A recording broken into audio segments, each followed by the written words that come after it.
ভাই বোন যখন একসাথে কথা বলে তখন আল্লাহ তাআলা বলেন এই সময়টাকে থামিয়ে দাও। আমি খুব অবাক হয়েছিলাম এই হাদিসটা শুনে। আচ্ছা, ভাই বোন কথা বললে ফেরেশতাদেরকে আল্লাহ কেন সময় থামিয়ে দেওয়ার কথা বললো? পরে যখন ডিটেইল জানলাম তখন খুব কষ্ট লাগলো। ডিটেইলটা ঠিক এরকম ছিল, ভাই বোনের সাথে এই পৃথিবীর পরে আর কখনোই দেখা হবে না। হাসরের ময়দানে না, আখিরাতে না, কিয়ামতের পরে না, জান্নাতে না, জাহান্নামে না, কোথাও না। বাবা মার সাথে দেখা হওয়ার সম্ভাবনা আছে, স্বামী স্ত্রীর সাথেও দেখা হওয়ার সম্ভাবনা আছে, ছেলে মেয়ের সাথেও দেখা হওয়ার সম্ভাবনা আছে, কিন্তু ভাই বোনের সাথে সম্পর্ক শুধুমাত্র এই পৃথিবী পর্যন্তই।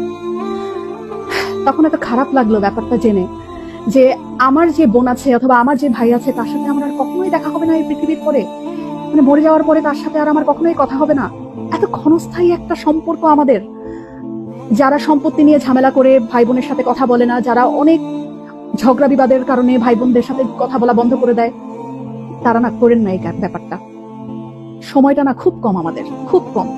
এত কম সময় নিয়ে আমরা পৃথিবীতে এসেছি এবং এই কম সময়ের মধ্যে আমরা আবার কলুষতা, আমরা আবার ঝগড়া বিবাদ এইরকম করে আমাদের এত কাছের এত আপন একটা মানুষ, একই পেটের মায়ের পেটের বোন, মায়ের পেটের ভাইয়ের সাথে কথা বলা বন্ধ করে দিলাম।